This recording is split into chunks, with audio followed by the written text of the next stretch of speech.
Great, this is a plus. We have increased our balance. Let's look at the history of the transactions. So 4, 5, 2 returns. Well, we traded well.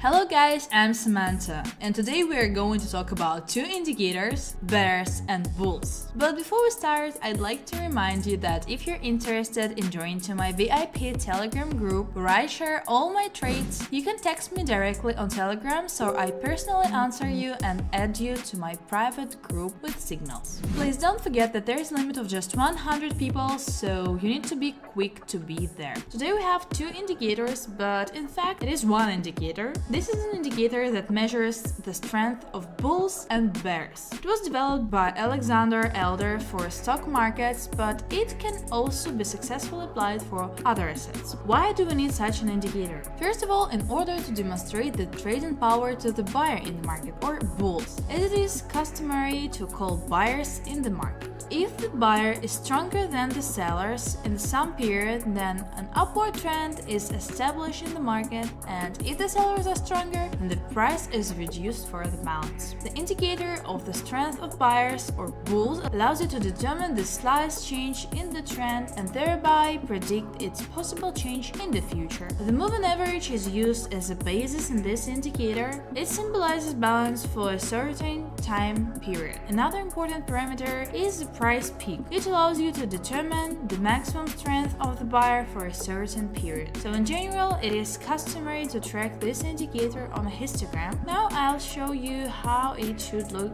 in the picture. But on Pocket Money, it is shown by a sliding line here, there at the bottom. Also, if particular attentive notice that there is a zero mark for each of the indicators, but the indicators are built lower or higher depending on the market situation. So the bear strength indicator is the reverse indicator of bull strength. Its task is to determine the movement when the price diverges from the moving average reading and an imbalance is formed in the market. So let's deal with the issue of using this technical analysis tool. First of all, it is worth noting that such algorithms work best together with trend indicators installed on the chart. You can use, for example, a moving average, which will indicate to us the general trend in the market. Let's say this indicator. I added it. In this case, the use of this filter will not be superfluous, since by itself bull power and bear power displays the trend in dynamics. So what is needed for suppose the moving average is directed upwards as it is now, and the bull power indicator itself is about 0. That is, in this case, you need to open long positions when the movement of the moving line is accompanied by a minimum on the bear strength indicator. Let's find where our chart goes down.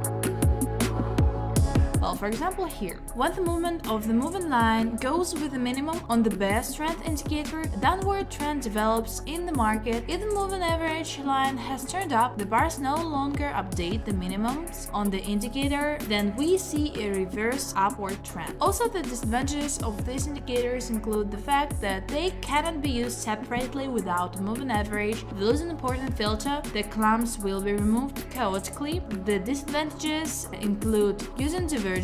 Despite the fact that this is a fairly strong signal, it appears quite rarely and often works poorly. After divergence, you can't get a different outcome instead of the expected movement, and the signal will not give a result. That is, there are many advantages of using these indicators. In general, it is difficult to understand those traders with these indicators in pocket, but they take up a lot of space and reduce the graph itself, and it is poorly visible. But we remember that bulls talk about an increase and bears talk about a decrease. That is, bulls are buyers, people who make the price higher and higher, which is why the chart goes up, and bears are sellers who have collected profits and sell, demand decreases and the price decreases. Everything is logical. And 0 is the mark from which we start. If, for example, the bulls are about the 0 mark and our moving average shows us a move to increase, we understand perfectly well that it is possible possible to enter an increase here. Again, we do not break the trend. Let's put $150 each. So now we will find a currency pair. Again, all the rules with time frame, checks and refusal to trade against the trend remain in force. So here we can simply not look for the maximum updates of highs and lows. That is, we see an indicator. This is for people who do not want to look for the maximum and minimum, although they are easy to break. Okay, let's trade. Like this, bulls up, bears are below zero, bulls are above zero. We also find the senior chart for a decrease, so you can't bet on an increase here. So here the bulls are overcoming the zero mark, but now it has decreased here. On the other hand, our chart is moving up. Yeah, bears are even lower than zero. They have such great forces. You can immediately see the minus that I was talking about. Okay, we're looking further.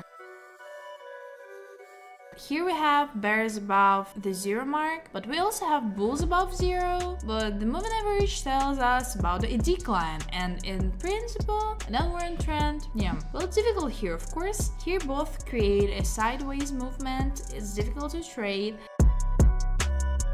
A strong downward trend. Bulls are at zero, bears are going up, bulls are getting lower. So here it is necessary to sell. A deal for a decrease, we open it. So it's hard to work with these indicators. Of course, they're quite slow, but violating the basis rules, you can trade. So let's look.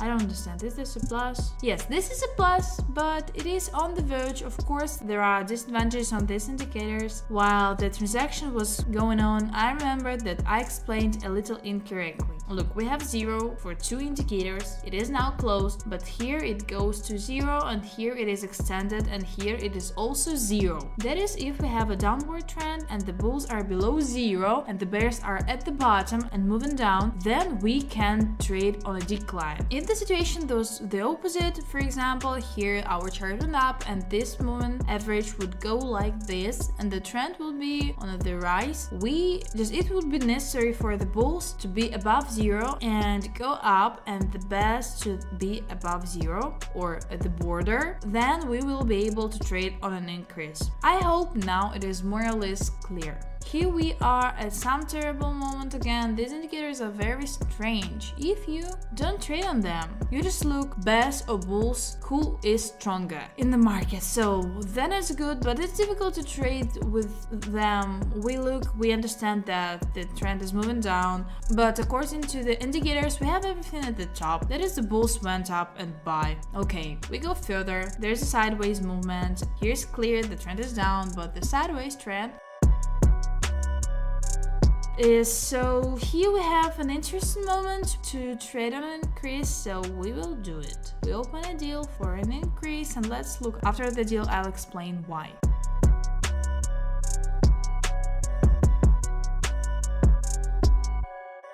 It's great, it's a plus. Here I had to ignore the indicator a little bit. The situation was just interesting. I couldn't help but trade it. The situation is very simple. We clearly see such a moment here. Here's our level. Let there be a pink stripe. The chart could not go below it. It constantly rolls back, and now it's same here. The shadow was thrown back as a result. If you put on a long-term deal here for a couple of hours, for example, then we can confidently trade up. But since we have 1 minute, we see the same thing that we have. In fact, a decrease increase, a decrease increase on a rollback we trade. Excellent, and profit here. If there is a trend for an increase, then it's a great moment to go for an increase. It's hard to see, of course, the previous maximum, that is here is the minimum, and here is the next minimum. Here is the minimum, minimum, maximum, maximum, and here is almost that too. Well, a strong trend for an increase has begun, but so far there is no way to put well. Here is 54% of the payout. We will not take risks here.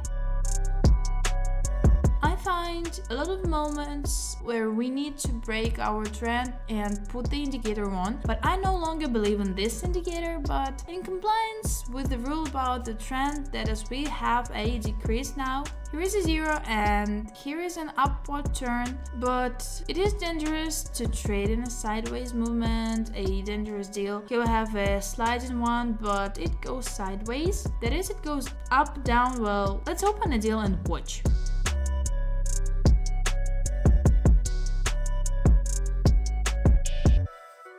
turned out to be a good plus. I put it on the indicator. I didn't come up with anything like that. So let's look at the downward trend. No matter what huge candles there are, nothing has changed. The downward trend has remained, and the bears are essentially losing here. There are 42, here 35, here 0.17. Weaker bears than the bulls. We will look at the level of the moving line. It is here at 0.40, here 0.30. Although the trend is down, we have bulls, that is buyers, are sitting and ready to buy, which is why the price will rise. The higher the demand, the more expensive. The lower the demand, the cheaper. So if the trend is going up, then it is on the decline. Well, let's do it for the test. I like to spend such a wonderful moment in the videos for you to make sure. So I have such a suggestion. Here, for example, the indicator is constantly trying to break the one rule to bet against the trend. The trend is down, but look how much the bulls are going up, right? That is, they directly raise the price. Why? It is unclear, but we are observing such a situation.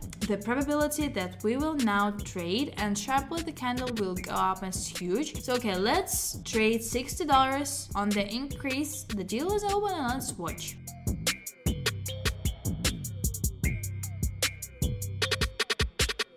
Okay, it turns out to be a great plus, 4 deals in total for all the time, and everything is in the black, so but it's hard. Okay, let's see. So far we're betting against that trend, but we still closed the deal with a profit. Here's a downward trend, and this is indicated by the moving average line. Yes, we have a certain level at the top from which it bounces every time, and I'm interested in lowering here. Yeah, I don't want to trade on such a candle. We will return the balance, and here we see a decrease in all candles. The bulls have turned around a lot and the bears are now going down. Let's trade it on a rollback. The deal is open, so let's watch.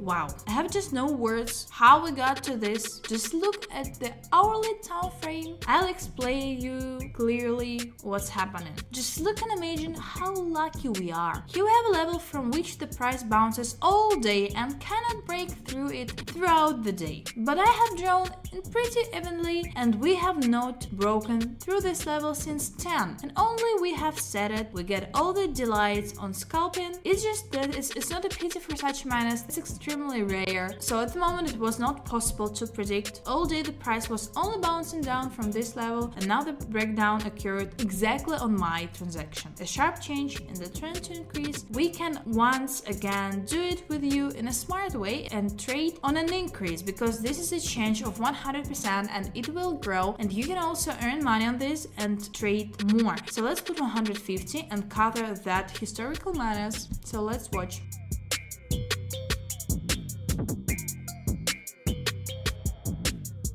Okay, refund. I do not believe that now it will return to this level and this will continue. It's a shock. It's just a shock. Look, we closed the deal for a refund because of which we did not lose and did not earn. Well, okay. The trend is going down. It was going up and now, but no, it has not broken through the lows. It is rolling back. Well, for example, for a zigzag, the rollback is not equal to the level that has not broken through. I'd rather look at another currency pair. So if the bulls tell us to trade on an increase, then we will trade. But there is no question of an increase here, but above zero. On the other hand, it goes down, so there are times when it goes up. It is turned down and it says that no, but well, look how good everything is. 2 deals to increase, open, and let's see.